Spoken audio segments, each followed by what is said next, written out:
جیسے ہی بچے اپنی سنوبال کی لڑائی ختم کرتے ہیں، وہ دریائے ٹیمز کے کنارے ایک پراسرار سنومین کو شرارتی مسکراہٹ کے ساتھ دیکھتے ہیں۔ سنومین کے بارے میں متجسس بچے اس کے پاس جاتے ہیں اور اس سے دور جانے والے قدموں کے نشانات کو دیکھتے ہیں۔ اسرار کو حل کرنے کے لیے پرعزم بچے قدموں کے نشانات کی پیروی کرتے ہیں، غیر ارادی طور پر جادوئی پورٹل میں قدم رکھتے ہیں۔ موسم سرما کے ایک شاندار ونڈر لینڈ میں لے جایا گیا۔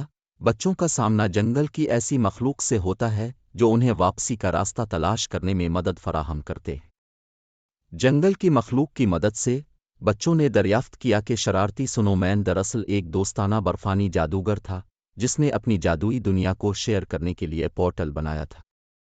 بچوں کو احساس ہوا کہ برف کے جادوگر کو ٹوٹی ہوئی چھڑی کو ٹھیک کرنے کے لیے ان کی مدد کی ضرورت تھی، جس سے اس کی دنیا میں افراتفری پھیل گئی۔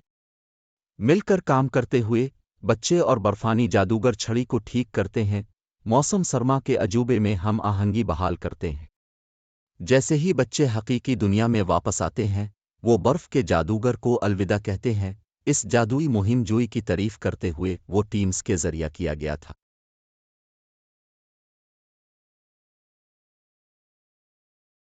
دوستوں کا ایک گروپ جس میں بلی، پولی اور ٹامی شامل ہیں، پرائمروز ہل پر سلیڈنگ کرنے کا فیصلہ کرتے ہیں۔ جیسے ہی وہ پہاڑی کی چوٹی پر پہنچتے ہیں، انہیں احساس ہوتا ہے کہ ان کے پاس کوئی سلیج نہیں ہے۔ تفریح سے محروم نہیں رہنا چاہتے، بلی نے مشورہ دیا کہ وہ اپنی چھتریوں کو سلیج کے طور پر استعمال کرے۔ پولی اور ٹامی شکی ہیں لیکن بلی کے خیال کے ساتھ چلتے ہیں۔ جب وہ اپنی چھتری کی سلیج پر پہاڑی سے نیچے پھسلتے ہیں، ہوا کا ایک تیز جھونکا انہیں پرائمروز ہل سے بہت دور لے جاتا ہے۔ وہ خود کو لندن کے چڑیا گھر کے وسط میں پاتے ہیں جس کے چاروں طرف متجسس جانوروں سے گھرا ہوا ہے۔ چڑیا گھر والوں کی مدد سے بلی، پولی اور ٹامی پرائمروز ہل کی طرف واپسی کا راستہ تلاش کرتے ہیں۔ جیسے ہی وہ دوبارہ پہاڑی کی چوٹی پر پہنچتے ہیں، انہیں احساس ہوتا ہے کہ سلیج کے بغیر بھی ان کی دوستی اور تخیل انتہائی پر لطف مہم جوئی پیدا کر سکتا۔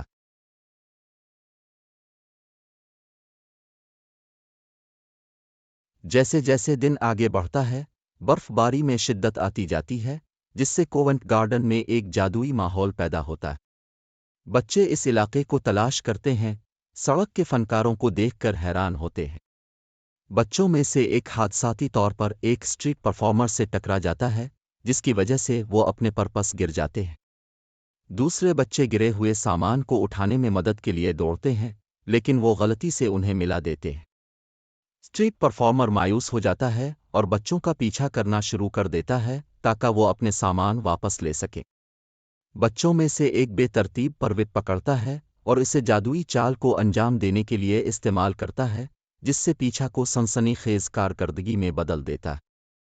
اسٹریٹ پرفارمر اور بچے ایک ساتھ ہنستے اور کھیلتے ہیں، ایک خوشگوار ماحول بناتے ہیں۔ جیسے جیسے برف پڑتی رہتی ہے، بچوں اور گلیوں کے اداکار کاونٹ گارڈن میں اپنا جادوئی مہم جوئی جاری رکھے ہوئے ہیں۔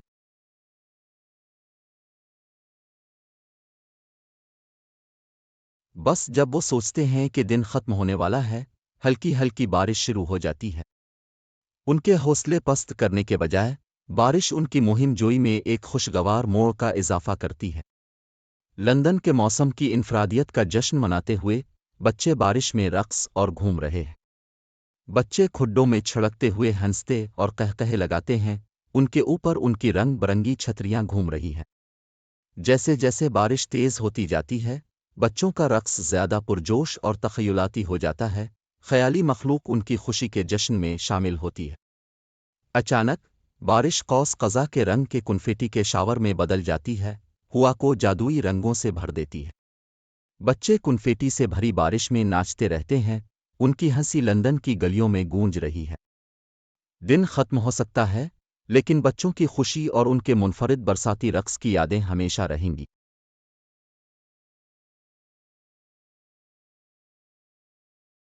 لندن میں ایک برفانی سردی کے دن 3 سالہ دوست صوفی، میاں اور اولیور نے پارک میں ایک جادوئی سنومین کو دیکھا۔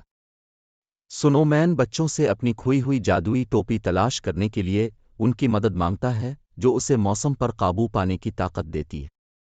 مدد کرنے کے شوق میں بچے غلطی سے ٹوپی کو جمے ہوئے تالاب میں گرا دیتے ہیں، جس کی وجہ سے یہ پہنچ سے دور ڈوب جاتی ہے۔ بچے حل تلاش کرتے ہیں، لیکن وہ برفیلے پانی سے ٹوپی نہیں نکال سکتے۔ اچانک ایک شرارتی گلہری ٹوپی کو پکڑ کر بھاگتی ہے اور موسم کے ساتھ کھیلنا شروع کر دیتی ہے، جس سے شہر میں افراتفری مچ جاتی ہے۔ صوفی چالاکی سے گلہری کو ایک نٹ کے ساتھ مشغول کرتی ہے، جبکہ میاں اور اولیور نے ٹوپی چھین لی اور موسم کا کنٹرول سنو مین کو واپس کر دیا۔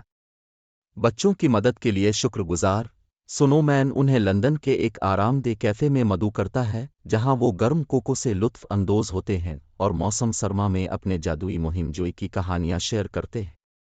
جیسے ہی بچے اپنا کوکو ختم کرتے ہیں، وہ لندن کے ناقابل فراموش دن کے لیے اظہار تشکر کرتے ہیں اور اپنے اگلے ایڈونچر کا بے تابی سے انتظار کرتے ہیں۔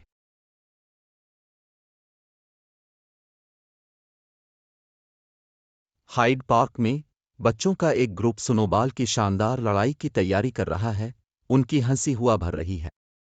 بچوں میں سے ایک، للی، نے ایک جادوئی برف کا تودا دریافت کیا جو اسے برف پر قابو پانے کی صلاحیت فراہم کرتا ہے۔ اپنی نئی طاقت سے پرجوش، للی نے بڑے بڑے برف کے گولے بنانا شروع کر دیے، جس سے افراتفری پھیل گئی اور حادثاتی طور پر ایک سنو مین کو گرا دیا۔ دوسرے بچے، بشمول ٹام اور ایملی، للی کو پرسکون کرنے کی کوشش کرتے ہیں اور اسے قائل کرتے ہیں کہ وہ جادوئی برف کے تودے کا استعمال بند کر دے۔ للی، اپنے اعمال کے نتائج کو محسوس کرتے ہوئے، معافی مانگتی ہے اور گرے ہوئے سنو مین کو دوبارہ بنانے کے لیے جادوئی برف کے ٹکڑے کا استعمال کرتی ہے۔ جیسے ہی للی سنو مین کو بحال کرتی ہے، یہ جان میں آ جاتی ہے، خود کو سنو مین گارڈ کے طور پر ظاہر کرتی ہے، جو للی کو اس کی مہربانی کے لیے ایک خاص تحفہ دیتا ہے۔ للی نے برف کے خوبصورت مجسمے بنا کر اور ہائیڈ پارک میں موسم سرما کے ونڈرلینڈ کو ترتیب دے کر اپنے نئے تحفے کو دوسروں کو خوش کرنے کے لیے استعمال کرنے کا فیصلہ کیا۔ بچے، جو اب ایک جادوئی موسم سرما کی حیرت انگیز سرزمین بنانے میں متحد ہیں، ہائیڈ پارک میں کھیلتے اور ہنستے رہتے ہیں، ایسے بندھن بناتے ہیں جو زندگی بھر قائم رہیں گے۔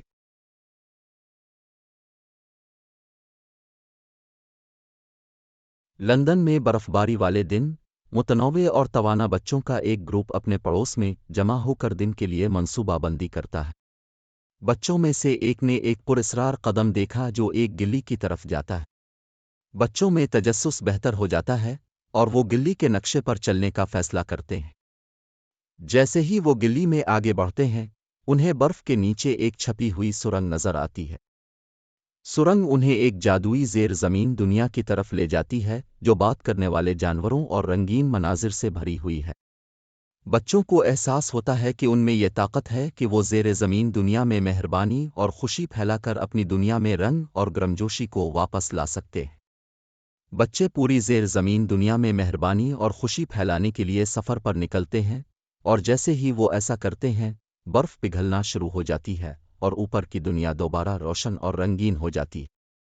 بچے اپنے پڑوس میں واپس آتے ہیں، جو اب موسم سرما کے عجوبے میں تبدیل ہو چکے ہیں، اور مہربانی کے جادو کی نئی تعریف کے ساتھ اپنی مہم جوئی جاری رکھیں گے۔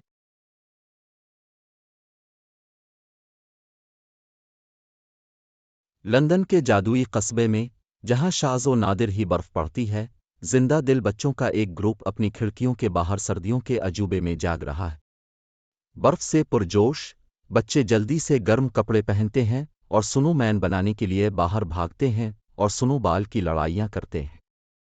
جب وہ کھیلتے ہیں تو انہیں احساس ہوتا ہے کہ سنو مین ناک کے طور پر استعمال کرنے کے لیے گاجر نہیں ہے اور نمی کی کمی کی وجہ سے ان کے برف کے گولے گرنے لگتے ہیں۔ بچے خیالات کو ذہن میں رکھتے ہیں اور فیصلہ کرتے ہیں کہ محترمہ جینکنس، ایک بزرگ خاتون جو اپنے خوبصورت باغ کے لیے جانی جاتی ہے، سے ملنے جائیں، یہ پوچھنے کے لیے کہ کیا وہ کچھ گاجریں ادھار لے سکتے ہیں۔ محترمہ جینکنس بچوں کو کچھ گاجریں ادھار دینے پر راضی ہیں، لیکن صرف اس صورت میں جب وہ انہیں واپس کرنے اور اس کے باغ کی اچھی دیکھ بھال کرنے کا وعدہ کریں۔ اپنے سنو مین کے پاس واپس جاتے ہوئے، بچوں کا سامنا ایک کھوئے ہوئے کتے سے ہوا جو ٹھنڈا اور کانپ رہا ہے۔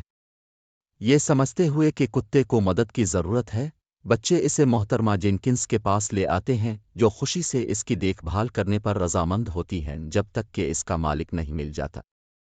کتے کے محفوظ اور گرم ہونے کے ساتھ بچے سنو مین بناتے رہتے ہیں اور برف میں مزے کرتے ہیں۔ اس دن کو واقعی ایک یادگار دن بنا دیتا ہے۔